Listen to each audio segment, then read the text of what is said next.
June 27, 1942, Valfjörður, Iceland.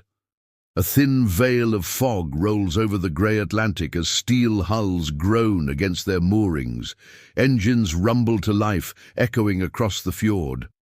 On the deck of the merchant ship, the Ocean Freedom, able seaman Thomas Grant tightens his scarf against the biting wind. He watches as the convoy designated PQ-17 begins to form up. 35 merchant ships, the lifeblood of this mission, are flanked by an escort of destroyers, corvettes and trawlers, all ready to brave the brutal Arctic. The men know what lies ahead. The route to the Soviet port of Archangel is the most perilous in the world. 2,000 miles of frozen hell. They'll face icebergs, storms, and the ever-watchful eyes of German aircraft based in Norway. Yet the cargo they carry is priceless. Tanks, aircraft, ammunition and food for the Soviet armies locked in a desperate struggle at Stalingrad. Every crate, every shell could be the difference between victory and defeat on the Eastern Front. A Royal Navy officer strides along the deck, his greatcoat snapping in the wind. "Keep your spacing, radio silence unless ordered," he shouts over the roar of the engines. Grant watches as the lead ship, the Empire Tide, moves off into the mist, followed by a trail of others, black silhouettes sliding northward into the eerie Arctic twilight. From above, the convoy would look like a slow-moving city of steel.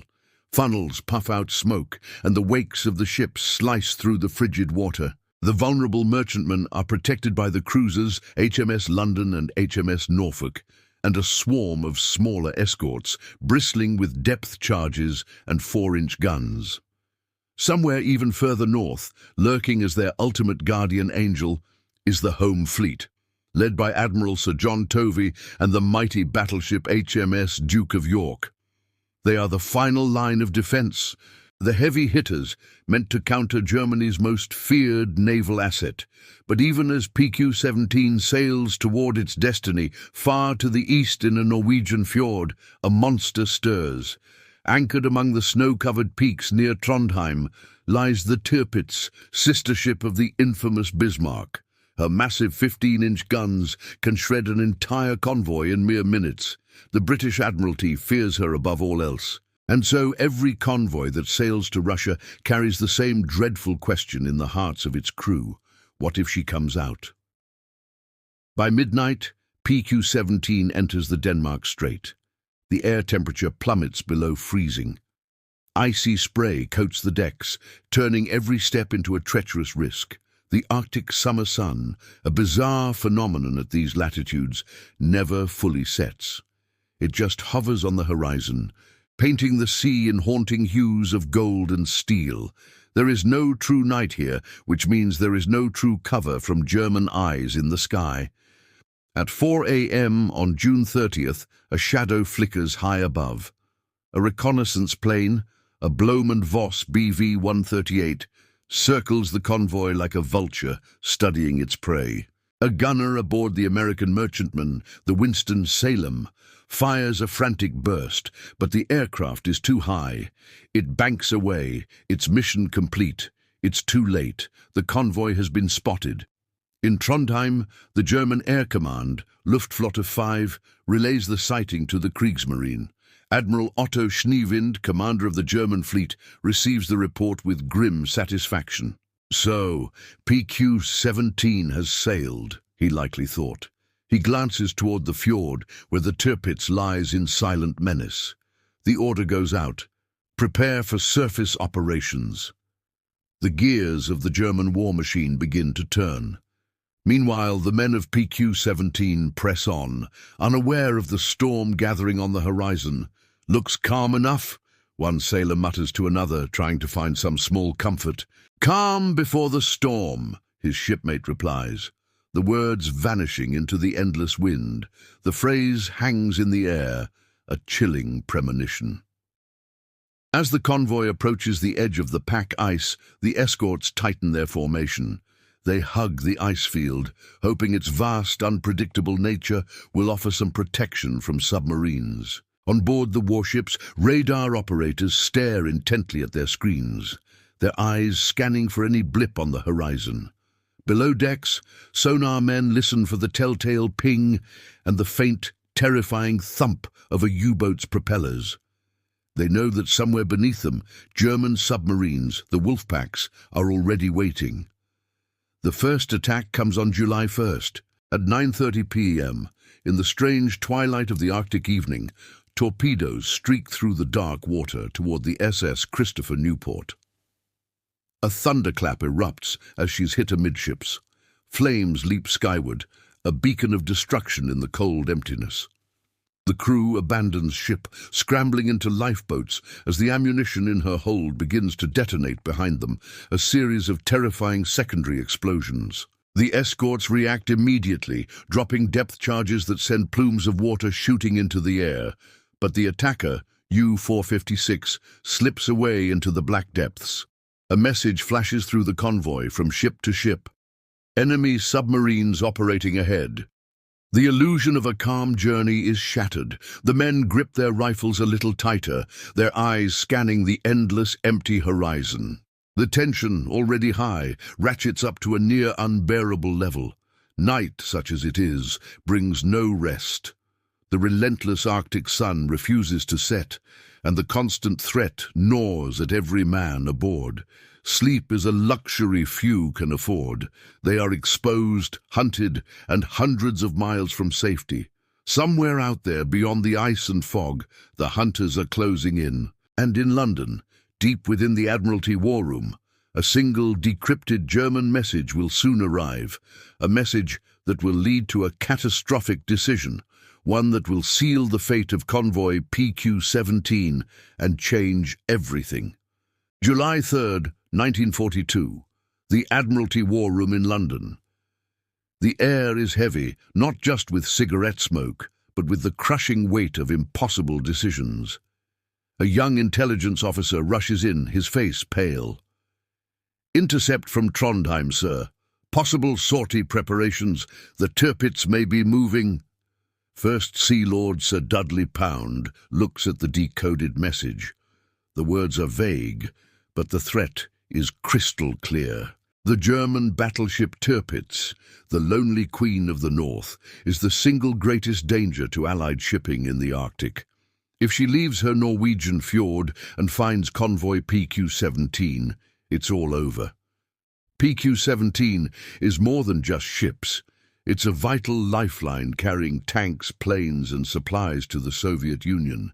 Its survival is critical to the war effort on the Eastern Front.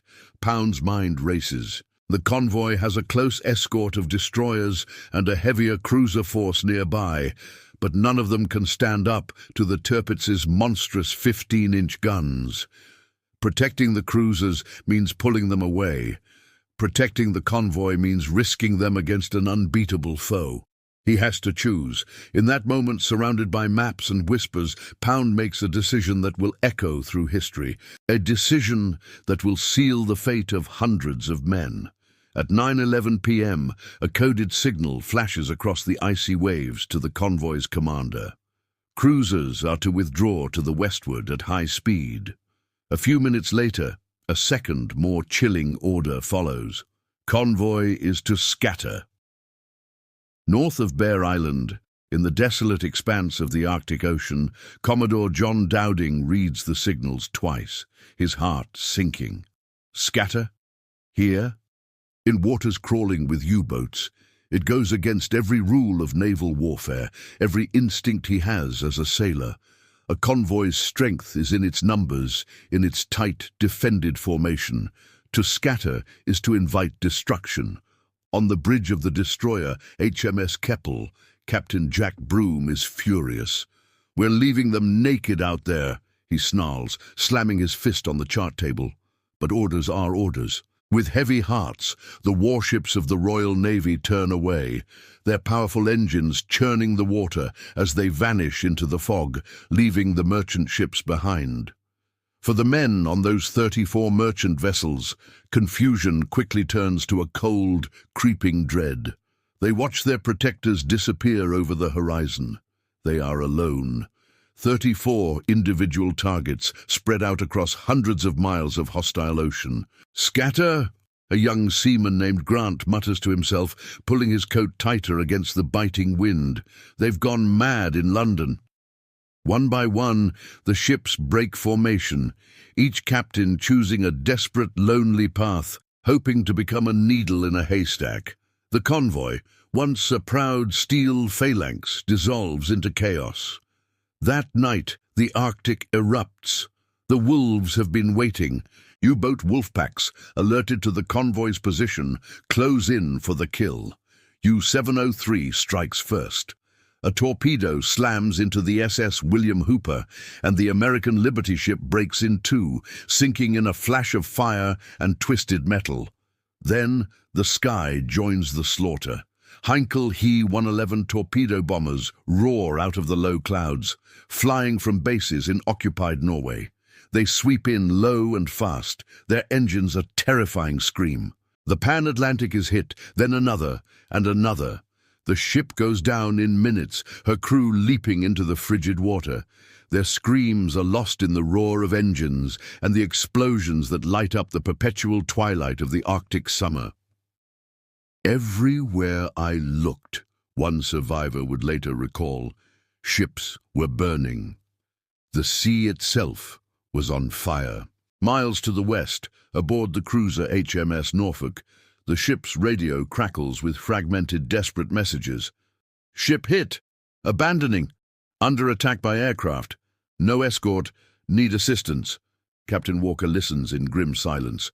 He knows exactly what is happening. The scatter order hasn't saved the convoy.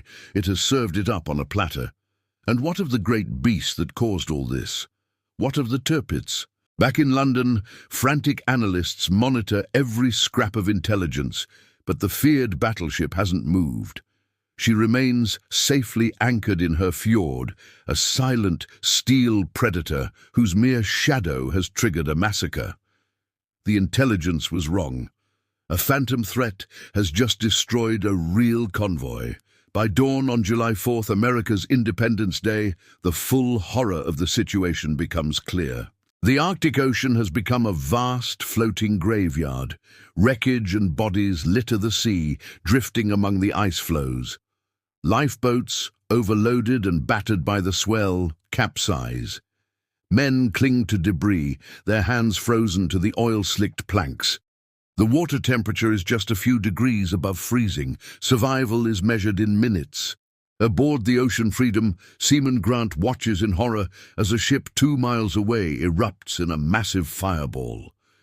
"Christ almighty," he whispers, a prayer lost in the wind. His captain screams for full speed, a desperate race to outrun a death that seems to be everywhere at once. Deep beneath the waves, the U-boat captains are triumphant, radioing their successes back to headquarters. "Target destroyed," reports one. Another ship burning, crew abandoning. For the German High Command, it's a victory beyond their wildest dreams. What a naval battle might have cost them dearly has been handed to them by a single catastrophic order from the British Admiralty. By July 5th, the hunt is mostly over. The results are devastating. Of the 34 merchant ships that scattered, 24 are at the bottom of the Barents Sea. Over 150 Allied sailors are dead. Thousands of tons of precious war material, tanks, planes and ammunition are lost forever. The Tirpitz never fired a single shot. She didn't have to. For the gaunt, exhausted survivors who eventually limped into the safety of Russian ports, a bitter realization began to set in. This wasn't just a tactical error or a tragic mistake. In their eyes, it was a betrayal. They had been abandoned, sacrificed to the ghost of a threat that never materialized. The story of PQ-17 would become a dark legend, a haunting reminder of the brutal cost of war and the terrible weight of command. July 5th, 1942, the Barents Sea, a vast frozen expanse north of Novaya Zemlya. Here, in the heart of the Arctic, silence is a killer. When the wind dies, the only sounds are the groan of ice grinding against steel hulls and the sharp hiss of freezing spray. But for the men of Arctic Convoy PQ-17, this silence is far more terrifying than the roar of gunfire.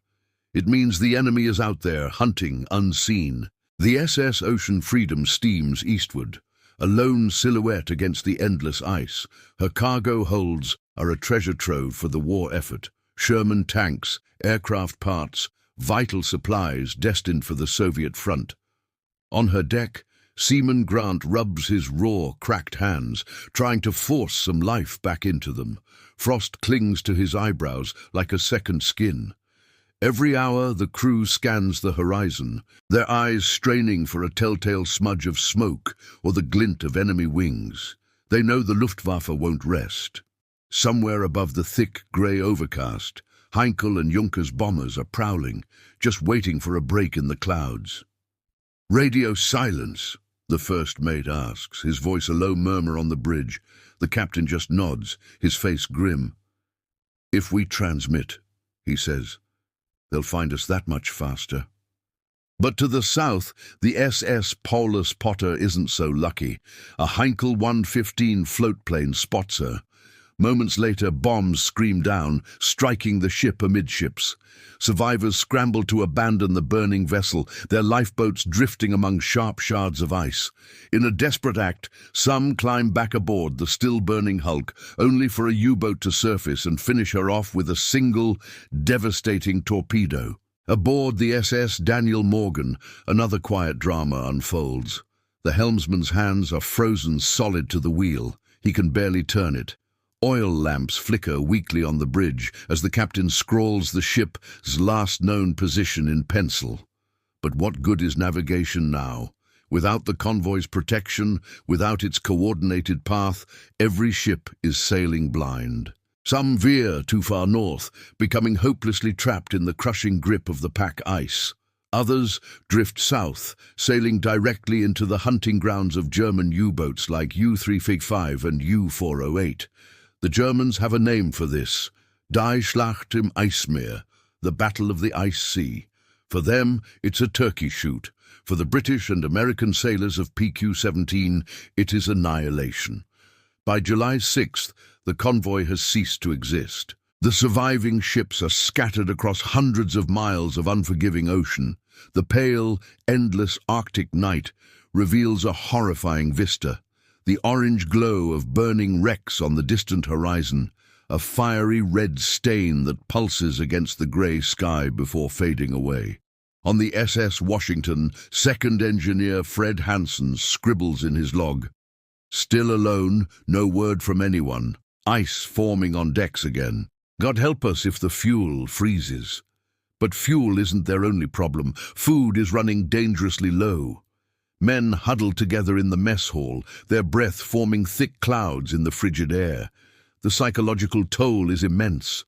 Some begin to hallucinate, seeing phantom coastlines where there is only ice. Frostbite, the insidious enemy within, creeps under gloves and into boots, blackening fingertips and toes. When the ship's engines inevitably stall, the crew works in pairs, using hammers to beat the frozen pistons back to life. Then it happens, a break in the clouds. Through a sliver of pale sun, a swarm of black dots appears on the horizon. German aircraft, inbound. The ship's siren wails its terrifying alarm. "Bombers! Off the port quarter!" Grant rushes to his station at the deck gun. The Ocean Freedom's 20mm Oerlikon cannon barks to life, sending streaks of tracer fire into the sky. Bombs whistle down, exploding in colossal geysers of water that tower over the ship. One strikes terrifyingly close. The shockwave throws Grant violently to the deck. When he struggles to his feet, dazed and bleeding, he sees the aft mast is gone. Fire roars along the rail. "Damage control! Get the pumps running!" The captain bellows over the chaos. By sheer force of will, they fight the fires and survive the attack. But their victory is bittersweet. The radio operator is dead, crushed beneath a collapsed bulkhead. No message can be sent. No one knows they're still afloat, still fighting. Far to the east, a handful of luckier ships, the Empire Tide, the Silver Sword. The ironclad limp toward the relative safety of Novaya Zemlya, hugging the protective edge of the ice fields. Soon, Soviet reconnaissance planes appear, circling overhead, a welcome sign that land is near. But even reaching Russian waters is no guarantee of survival. Many of the ships that make it this far will fall victim to further air raids or navigational blunders in the fog-choked White Sea. Meanwhile, back in Iceland, British Admiral John Tovey reads the latest situation reports, his disbelief turning to horror. Scattered. They ordered them to scatter, he mutters, the words catching in his throat. The terrible realization strikes him like a physical blow. The Admiralty, paralyzed by the fear of the German battleship Tirpitz, had made a catastrophic decision. Their fear of a phantom threat of shadows and guesses had condemned their own men. He slams the report shut, his knuckles white. The Tirpitz, the ship they feared so much, had never even left port. At that very moment, in a quiet fjord near Trondheim, the Tirpitz sits silent and still. Her crew runs drills, completely unaware that the mere rumor of their presence has just destroyed an entire Allied convoy, all without firing a single shot. By July 10th, the first survivors begin to stagger ashore in the Soviet port of Archangel. They are ghosts, frost-bitten, hollow-eyed, their ships caked in thick, grotesque layers of ice. Of the 35 merchant ships that began the journey, only 11 made it through. Over 150,000 tons of vital war cargo now lies at the bottom of the Arctic Ocean. The Soviets watch silently as the exhausted survivors disembark, their faces impassive, expressionless. When a Soviet officer asks a British sailor what happened to the rest of the convoy, the man, his gaze fixed on the empty horizon, gives a simple, chilling answer. They scattered. Imagine the date is July 1942. The port of Archangel in the Soviet Union is shrouded in a cold, grey drizzle. The air is thick with the smell of salt water and defeat. Along the docks, the few surviving ships of Convoy PQ-17 limp into port. They look like ghosts. Their hulls are buckled and twisted, their paint is scorched black, and their masts are bent at sickening angles. On the piers, Soviet dockworkers stand in grim silence, their faces etched with shock.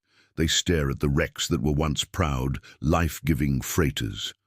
Out of 35 merchant ships that began this perilous journey, only 11 have made it. The rest? They've been swallowed by the icy, unforgiving waters of the Arctic Ocean. On the deck of one of the surviving ships, the Ocean Freedom, a young seaman named Thomas Grant helps lower the gangway. His hands are still raw and painful from frostbite. He scans the docks, his eyes desperately searching for familiar faces among the other survivors. He finds very few. So many are gone. Too many. A Soviet officer, clipboard in hand, approaches him. His tone is curt, all business. "You bring supplies?" he asks. Grant pauses, the weight of the disaster heavy in his chest. He gestures toward the ship's hold. "What's left of them?" he replies, his voice hollow. The officer gives a single, unreadable nod. "For the Red Army," he says.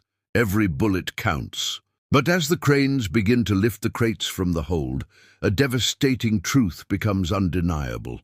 Most of the promised aid, the tanks, the planes, the food, will never reach the desperate Eastern Front. It lies at the bottom of the Barents Sea. Thousands of miles away, in the hushed corridors of the Admiralty in London, word of the disaster has arrived. The mood is heavy, suffocating. Reports pile up on the desk of the first Sea Lord, Sir Dudley Pound. Ship losses, casualty lists, harrowing survivor accounts. Each line is another nail in the coffin, another indictment of a catastrophic decision. The order to scatter the convoy, once justified as a painful but necessary precaution, now stands exposed for what it was. A fatal error. It was meant to save the ships from a feared German surface fleet, led by the mighty battleship Tirpitz, But the Tirpitz never came. Admiral John Tovey, the commander of the Home Fleet, is furious. In a private letter, he doesn't mince his words. "It was madness," he writes, "sheer madness. We lost the convoy because we feared a ship that never came." But in front of Prime Minister Winston Churchill, Admiral Pound remains unflinching, defending his choice. "The intelligence indicated a sortie by the Tirpitz," he insists. "I could not take the risk of a direct confrontation." Churchill listens in grim silence, the smoke from his cigar curling into the tense air. He then replies with an icy, cutting restraint, "The risk was taken regardless, Sir Dudley, only it was taken by the men at sea." And what a risk it was. In the Arctic, the sea became a graveyard. Wreckage drifts for miles. Frozen bodies, encased in life jackets as stiff as wood, bob among the ice floes. Some survivors cling to rafts for days, battling hypothermia and despair before rescue, if it ever comes. Others simply vanish without a trace, their final moments witnessed only by the endless, uncaring sky. The sea keeps its dead. Meanwhile, the Germans celebrate.